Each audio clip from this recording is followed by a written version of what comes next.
previous talk talked about regulation, and I do a lot of work on AI policy, what AI regulation might look like. And I can piece together some things from the conceptual shelf of how we might take some ideas from the 20th century and kind of target them well and scope them well. Some of you might have followed SB 1047 in California, which was a debate over frontier AI regulation. There was some of that going on there. Maybe government will do that. Maybe it won't. Maybe that's prudent. Maybe it's not. I'm not really here to talk about that. Instead, I want to submit to you a very simple idea, which is that if you agree with the thesis we saw in the previous talk, that AI is a transformational technology, it's not social media, it's not the smartphone. We're talking about something more on the age of, the Bronze Age, the Iron Age, agriculture, right?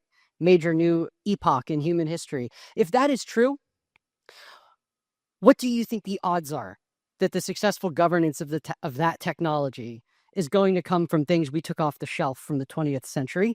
Tort liability, right? FDA style regulation, best practices published by some sort of soft law regulator like the Federal Trade Commission. Is that really how it's going to work? I don't think so.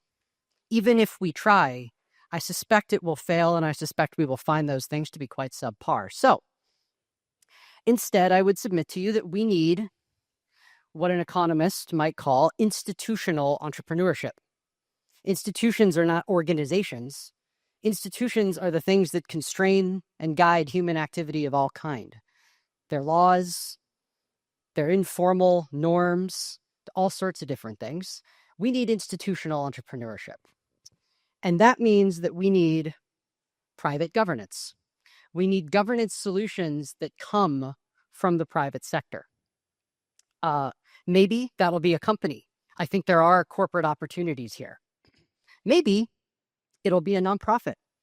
Maybe it'll even be something that gestates in an academic lab and then makes its way sort of kind of almost through the government in some researchy type ways, right? I mean, the internet is in and of itself fundamentally a governance technology. It's a communications technology, but it's also about the governance of those communications, right? It's protocols. It's technical protocols. I think we'll need something similar. So what might that mean? Well, agents are an interesting starting point. Agents, you can think about communications infrastructure for agents. You can think about protocols that reliably allow agents to be attached to a human who's delegating their actions. You can think about protocols with secure, potentially maybe auditable in some cases, sort of communications chains for communications between agents, for example. But it could be something more too. What I would also submit to you is that when you think about AI governance, you should not think of laws that are intended to control AI or regulations that are intended to control AI. That might be a nice side effect, but I wouldn't think about it primarily in that way, for the simple fact that I don't think there is such a thing as a law that enables control over very capable neural networks. So if you see a neural network with a given capability at the frontier, your assumption should be that it will be widely proliferated in a basically uncontrolled way within 18 to 24 months from today. And if that's true, and if it continues to be true, and I don't see anything that stops that, then what you need is a technology. You need governance technologies that are robust to this fundamental conundrum that we face. And I would say that in this regard, AI is itself a governance technology. AI can be used to govern AI. At the Frontier Labs, AI is used to govern AI. The primary way that Frontier Labs currently govern AI is AI. So already that is happening. But it's something more too. In fact, I would say that the use of AI as a governance technology is probably the future of governance sort of more broadly, outside of just controlling or sort of creating rules around AI. Just as an example, in America today, in the past, 100 years ago, 150 years ago, the way that people shared risk among one another was governed primarily by contracts, right? I bought a service from you, and we signed a contract with one another that governed what each of our responsibilities and also who does what if something goes wrong, right? That died in the mid 20th century. That died, and it was replaced by a system called tort liability, where judges and juries decide, and they make decisions of very, very complicated things, like, did this vaccine cause a disease that you got 5 years later? Right? Juries make those decisions in America. They override the FDA on those decisions. That's crazy. That's actually the way it works, though. Unless Congress says otherwise. I would submit to you that the rebirth of contract as a way of sharing risk between people, between transacting parties, is in fact possible with AI. We talked about smart contracts in the era of crypto, but fundamentally, I don't think those really ever worked, and I kind of doubt they ever will. But with AI, I do believe that it is possible to have dynamic and intelligent contracting that are sort of, not just like for your use of AI, but for kind of everything, right? I guess the way to think about this is, in a world with true cognitive abundance, I would be really surprised if the optimal use of cognitive abundance was one-to-one replacements of the things that we currently do. Instead, I would think about what is the set of cognitive activity that does not take place right now because it's not economically feasible, that would take place if it were economically feasible, and if it became exponentially more economically feasible every 6 months. I believe that's the world that we're headed towards, and it's an enormously conceptually challenging problem, but it's super fun. And so this is more of a call to, I'm aware of many private governance efforts, but I'm supposed to conclude with, like, what is a binding constraint? What's a bottleneck?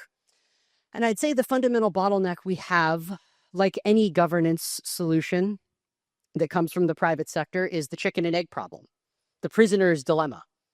Right? If you're working on a protocol for AI agents to communicate with one another, well, that's great, but who's going to use it and why are they incentivized to?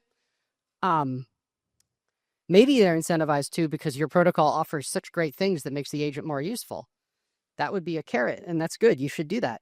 But there are also probably going to, at some point, need to be sticks. I think this is where public policy actually comes in. This is where government policy comes in, is incentivizing the use of certain kinds of technical governance solutions.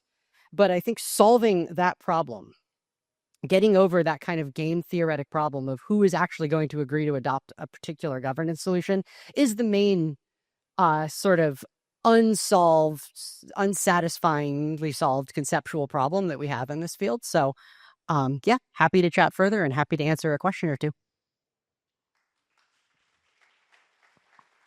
Fantastic.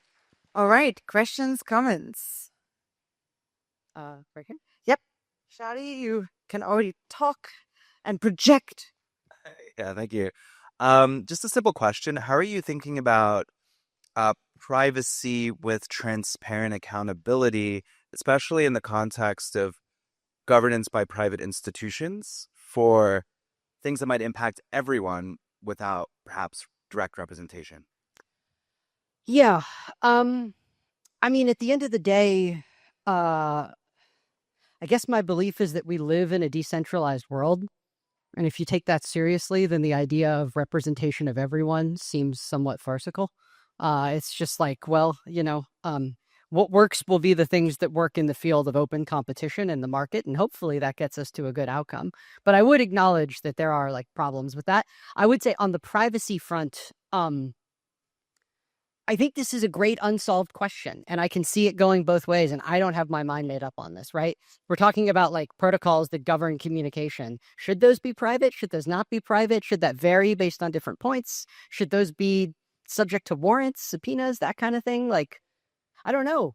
I think probably if you want the government to be involved, there's going to have to be some sort of warrant type system. So it's a complicated question. And I guess fundamentally what I would say to you is again, if AI is this revolutionary technology, the question that you kind of have to ask is AI governance writing the rules for a wholly new regime that gets placed on top of what we currently have, of everything that came before? Or is it something that works within the existing system? And if you know the answer to that question, then you probably know you could probably make a lot more money than I have. So,